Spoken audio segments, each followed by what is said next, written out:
ডিউটির উদ্দেশ্যে রুম থেকে বের হয়েছি। আজকে শুক্রবার, প্রায় রাস্তাঘাট পুরোই ফাঁকা।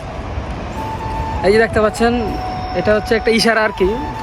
এই জায়গাটা একটা ইশারা, এটা হচ্ছে ওই সামনেটা হচ্ছে মদিনা রোড। এখানে মনে করেন যে সেকেন্ডে 10টার উপরে গাড়ি যাচ্ছে।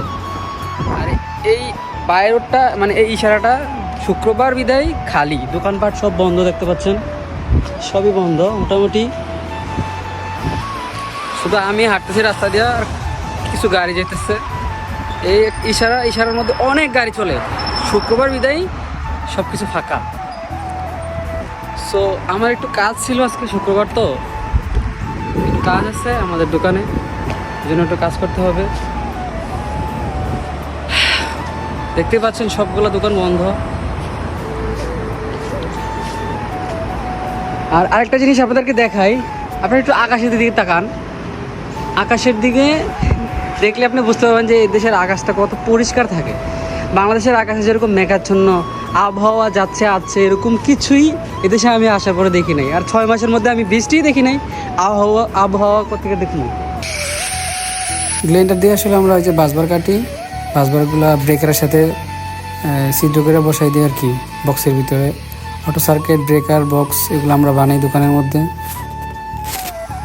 এগুলো হচ্ছে ব্রেকার, আর এগুলো হচ্ছে ওই যে বাসবার কাটলাম, বাসবার ছিদ্র করে।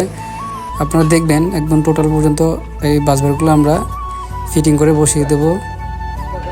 এখানে 100 এম্পিয়ার, তারপরে 400 এম্পিয়ার মেন, 100 এম্পিয়ার আছে।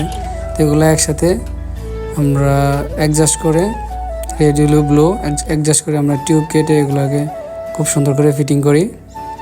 কমপ্লিট হয়ে গেছে। এই তো ডিউটি শেষ করে বের হলাম। শুক্রবার আসলে প্রবাস নামের জেলখানায় শুক্রবার শনিবার নাই, সব দিনে সমান ডিউটি করানো লাগে অলওয়েজ। সবার উদ্দেশ্যে একটাই কথা, যে কেউ যদি বেশি কোনো পাপ করে থাকেন তাহলে তার পাপের প্রায়শ্চিত্ত হয়ে প্রবাসে করণ লাগে। প্রবাসে এমন একটা জেলখানা, এখানে না আছে বন্ধু বান্ধব, না আছে বাপ ভাই, না আছে কেউ, কোনো কিছুই নাই। এখানে নিজের সব কিছু নিজেই করতে হয়। যাই হোক, ভালো থাকবেন সবাই।